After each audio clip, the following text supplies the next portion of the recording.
माँ शांति कंप्यूटर प्रशिक्षण सेंटर फिरोजपुर झिरका में आपने खोला है।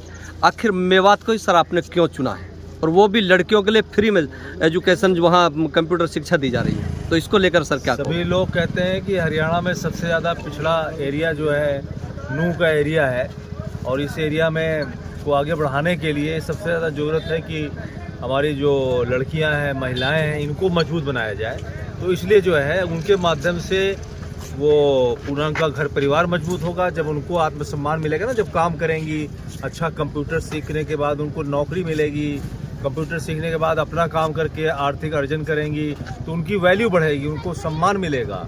शादी ब्याह में भी उनके लिए जो इस प्रकार से शादी के बाद भी कोई तकलीफ़ें नहीं होंगी। तो इन सब चीज़ों को देखते हुए जरूरी है कि लड़कियों को मजबूत किया जाए, और इसलिए उनके लिए सेंटर खोला गया है। और आगे और भी सेंटर खोलने की इच्छा है।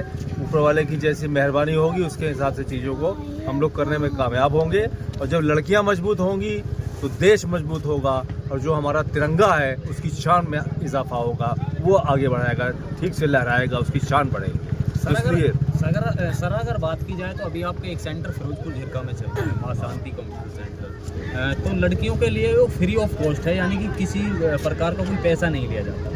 तो अभी उसमें जो है दूसरा लड़कों के लिए सेंटर भी शुरू किया गया है। हाँ, लड़के जो शुरू से ही कोशिश कर रहे थे कि उनको भी वहाँ पर एडमिशन मिल जाए, लेकिन हमारी प्रायोरिटी है कि पहले लड़कियों को मजबूत किया जाए। तो अब जो है जैसे वहाँ पे वो सेंटर चल गया है, तो अब वहाँ पे जितनी मैक्सिमम लड़कियाँ आ सकती हैं आ गई हैं। हो सकता है कुछ और बढ़ें तो आती रहेंगी, लेकिन अब वहाँ पे लड़कों का भी खोला जा सकता है। उनको लिए भी जरूरी है कि उनको भी अच्छा रोजगार मिले, उसको ये सेंटर आगे बढ़ाए। तो सर ये क्या कोई फीस वगैरह रखी जाएगी या निःशुल्क लड़कियों की तरह लड़कों का भी रहेगा? अभी तो लड़कियों के लिए तो हमने यही सोचा है कि उनके लिए टोटली फ्री रहेगी। अब लड़कों के लिए कैसे इंतजाम होगा, ये मैनेजमेंट लोग हैं, ये लोग करेंगे, जो कोशिश करेंगे किस प्रकार से करना है, तो वो उसके लिए अभी मैंने कोई माइंड फाइनल नहीं किया है। इससे वो लोग फीस लेते भी हैं। अगर ऐसा कुछ होता है कि जैसे बहुत सी लड़कियां भी कहती हैं, इन लोगों ने बताया हमारे को, कि कहती हैं भाई ये फ्री में रहता है तो ज़्यादा वैल्यू नहीं देते हैं।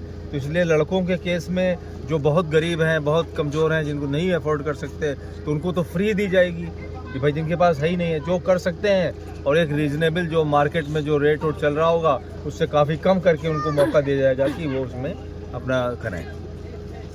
हाँ, क्या बता रहे थे? मैं सर ये कह रहा हूँ कि सर आप गुड़गांव आप रहते हैं और मेवात के बच्चों और बच्चियों के बारे में आप ज़्यादा सोचते हैं, आखिर ये क्या वजह है? देखिए, मैं यहाँ पे पहले भी एसपी था गुड़गांव का, तो मेवात ये नूह इलाका जो है पूरा फिरोजपुर पुराना सारा उसी में था।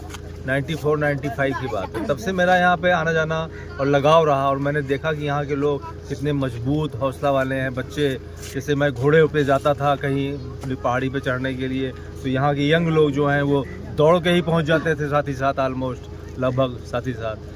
तो ये मुझे लगा कि लोग खेल के क्षेत्र में या किसी और क्षेत्र में, पुलिस में, कहीं हर जगह पे इनको नौकरी अच्छी मिले तो लोग अच्छा करके दिखलाएंगे। और विशेष करके लड़कियां यहाँ की बहुत हस्तकला, उनके पास बहुत अच्छी तरह की चीज़ें बताती हैं, वो तरह तरह के हाथ से बनाती हैं, तो वो भी देखा है। और कितनी मेहनत करती हैं, मैंने खेतों में देखा है लड़कियों को, औरतों को, महिलाओं को, तो लोग खेतों में लगी रहती हैं, घर में काम करती हैं। तो इनके आत्मसम्मान को बढ़ाने की बहुत ज़रूरत है। कितना वो देश के लिए, अपने परिवार के लिए कर रही हैं, तो उनको भी कुछ चीज़ें मिलनी चाहिए। तो शिक्षा एक बहुत बड़ी चीज़ होती है कि अगर अच्छी शिक्षा मिलेगी तो वो मजबूत होंगी। जब मजबूत इस प्रकार से होंगी, उनको नौकरी मिलेगी, नौकरी से उनके पास पैसे आएंगे, या कोई अपना व्यवसाय करेंगी तो उनके पास पैसे आएंगे, तो सब लोग उनकी इज्जत करेंगे कि हाँ भाई ये सबके लिए कमाई नहीं है। अभी जो सेंटर सर चला है, सेंटर में 3 बच्चियों को 4 महीने चले हुए हैं, लेकिन 3 बच्चियों को जॉब मिल गई है। उन बेटियों के लिए सर क्या कहेंगे? बड़ी शुभकामनाएं हैं, और बाकी बच्चियों को भी हौसला लेना चाहिए कि भाई इनको नौकरी मिली है, उनको भी नौकरी मिलेगी। और हम लोग इस प्रकार के चीज़ों को सर्टिफिकेट भी दिलवाएंगे, उसकी भी उसमें लगे हुए हैं। उनका एग्ज़ाम होगा, अच्छे स्टैंडर्ड की सर्टिफिकेट होगी, और उनको कहीं नौकरी लगवाने भी मदद करेंगे, जो कुछ भी कर सकते हैं। तो इसलिए हमें लगता है कि तिरंगे की शान को बढ़ाने के लिए महिलाओं को, और मेवात की जो नूह की महिलाएँ हैं, फिरोजपुर की हैं, और भी सेंटर खोले जाने चाहिए। अभी मैं सरकार से भी अनुरोध करूंगा, क्योंकि अकेले तो मैं बहुत कुछ नहीं कर सकता हूं, तो मैं सबका सहयोग लूंगा, यहाँ की जनता का भी सहयोग लूंगा। जो यहाँ पे वेल टू डू अच्छे लोग हैं, जिनके पास संसाधन है, उनसे भी रिक्वेस्ट करूंगा कि वो लोग भी आए बढ़ चढ़ करके इसमें अपना योगदान दें। केवल एक आदमी के करने से नहीं होगा, क्योंकि कोई मेरा ऐसा चीज़ है नहीं कि मैं बहुत ज़्यादा इस चीज़ को कर सकूँ। अंत में सर मेवात वासियों को क्या मैसेज अपनी तरफ से आप देना चाहेंगे? कहेंगे इन लोगों को सपोर्ट करो, बच्चों को एजुकेशन दो और काम करने की तरफ भावना बढ़ाओ। अपनी मेहनत से लोग आगे बढ़ें, न कि किसी की कृपा से या किसी के दान दक्षिणा से, किसी से नहीं।